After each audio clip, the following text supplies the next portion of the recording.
Hello everyone, welcome to my YouTube channel. And as you know that we have started a series in which we are trying to complete class 10th history NCERT book. And उसी क्रम में हमने friends lesson 1 जो कि nationalism in Europe था उसको complete कर लिया है और उसमें लगभग 9 पार्ट्स के वीडियोस हैं। अगर आपने उसको नहीं देखा है तो प्लीज़ उस वीडियोस को रेफ़र करिएगा। और आज हम जो है लेसन 2 स्टार्ट कर रहे हैं और इसमें जो हमारा टॉपिक है वो रहेगा कि भारत में राष्ट्रवाद का उदय कैसे होता है, नेशनलिज्म की जो भावना है वो भारतीयों के अंदर कैसे आती है। क्योंकि हम जानते हैं कि उस टाइम पर हमारे यहाँ पे क्या था, हमारे यहाँ पर ब्रिटिशर्स का शासन चल रहा था, तो कहीं ना कहीं हमारे देश में भी कंसोलिडेशन की ज़रूरत थी।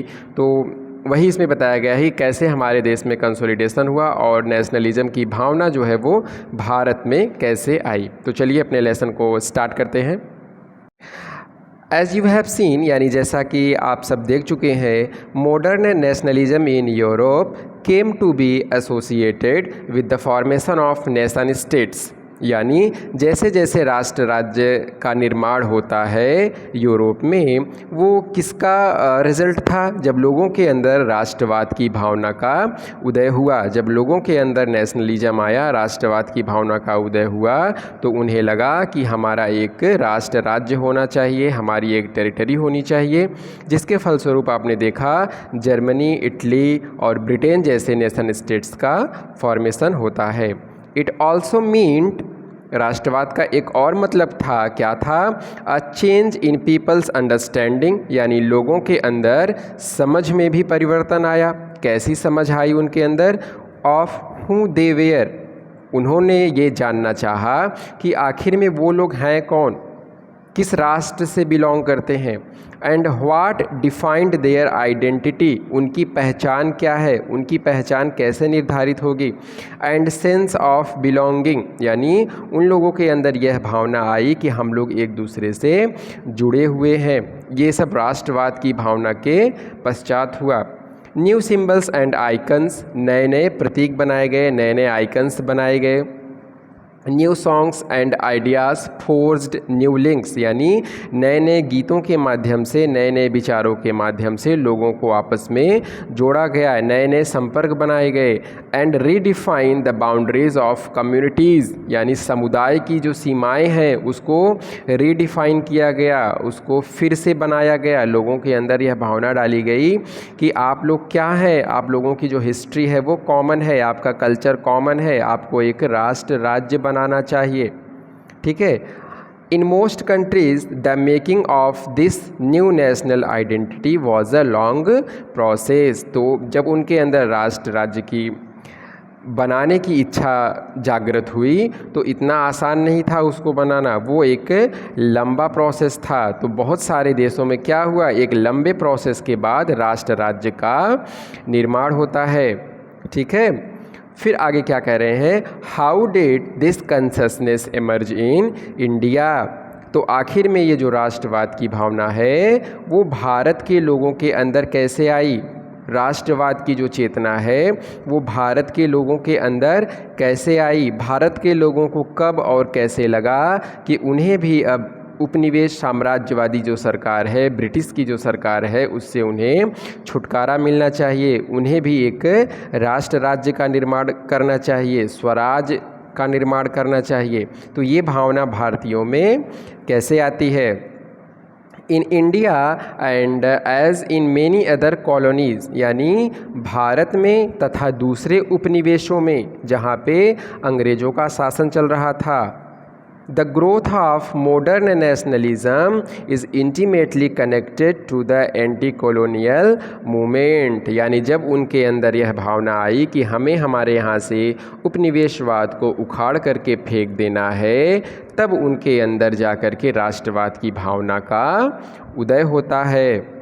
पीपल बेगन डिस्कवरिंग देयर यूनिटी, लोगों ने क्या खोजना स्टार्ट कर दिया, उनकी एकता।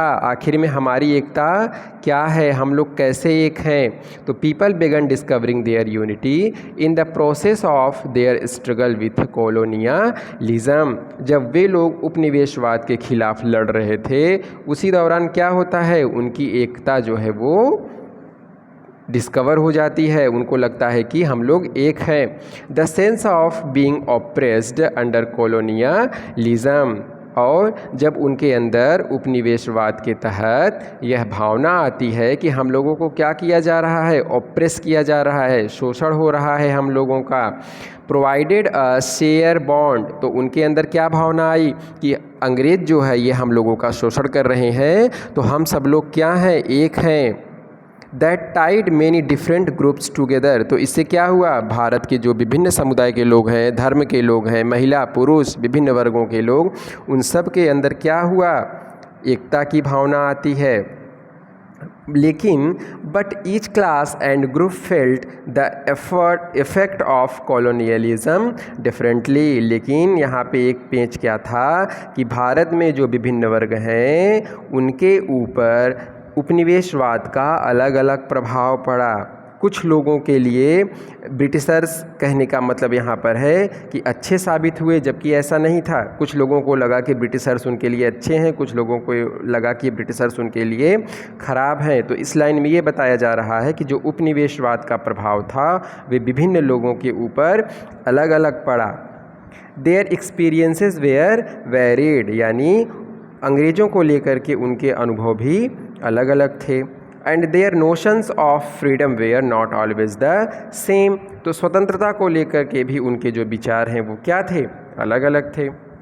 The Congress under Mahatma Gandhi try to force these groups together, तो ये जो विभिन्न समुदाय हैं जिनको लगा कि ब्रिटिशर्स क्या है, हमारे लिए अच्छे हैं, हमारे लिए ख़राब हैं, जो विभिन्नता थी लोगों के मत में, तो महात्मा गांधी के निर्देशन में जो कांग्रेस है उसने क्या किया, लोगों को एकता के सूत्र में पिरोने की कोशिश की। विद इन वन मूवमेंट, मतलब एक आंदोलन के तहत लोगों को एकता के सूत्र में पिरोने का कांग्रेस ने प्रयास किया, जो कि आपका 1885 में कांग्रेस बना था। But the unity did not emerge without conflict, लेकिन बगैर संघर्ष के ये जो एकता है उसका आविर्भाव नहीं हो सका। But the unity did not emerge without conflict, लेकिन जो एकता है उसको हमारे समाज में कैसे लाया गया, बहुत ही ज़्यादा कन्फ्लिक्ट के द्वारा लाया गया, बहुत ज़्यादा संघर्ष करना पड़ा। महात्मा गांधी जब साउथ अफ्रीका से 1915 में वापस आते हैं तो वो पूरे इंडिया का दौरा करते हैं। हालांकि इंडिया जैसा तो कुछ नहीं था, एक समझने के लिए बता रहे हैं कि पूरे भारत का उन्होंने दौरा किया, लोगों के अंदर एकता की भावना को भरने का प्रयास किया, लोगों को एकता के सूत्र में बांधने का प्रयास किया। तो इस तरीके से एक लंबे संघर्ष के बाद जो है एकता वो आती है। In an earlier text book, यानी पहले की किताबों में, you have read about the growth of nationalism in India up to the first decade of the 20th century, यानी अब तक की किताबों में आपने क्या देखा, 1910 के आसपास जो नेशनलिज्म है उसका ग्रोथ किस लेवल तक था। इन दिस चैप्टर, इस किताब में आप क्या पढ़ेंगे इस लेसन में, we will pick up the story from the 1920s, यानी जब महात्मा गांधी साउथ अफ्रीका से इंडिया वापस आते हैं उसके बाद क्या क्या आंदोलन करते हैं, कैसे कैसे भारत में राष्ट्रवाद को लाते हैं। तो इस चैप्टर में हम उसको देखेंगे। उसके तहत हम क्या देखेंगे, नॉन कोऑपरेशन, कैसे गांधी जी लोगों को कहते हैं कि अंग्रेज़ों का सहयोग मत करिए, असहयोग आंदोलन, सिविल डिसोबीडियंस मूवमेंट, नागरिक सविनय अवज्ञा आंदोलन, अंग्रेज़ों की बात नहीं माननी है।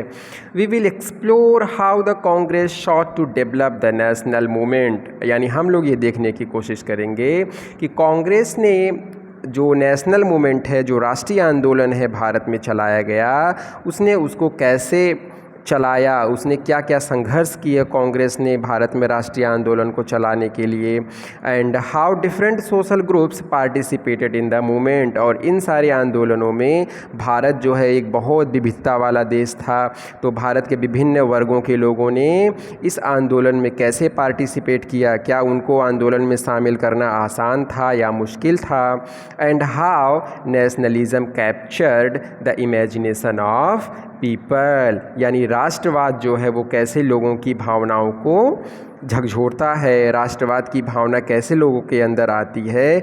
इन सारी चीज़ों को आपको इस लेसन में बताया गया है। ठीक है, तो ये बहुत ही इम्पोर्टेंट लेसन है और ये पूरा बैकग्राउंड आपको दिया गया है कि आगे आने वाले लेसन्स में आपको कैसे कैसे क्या क्या पढ़ना है।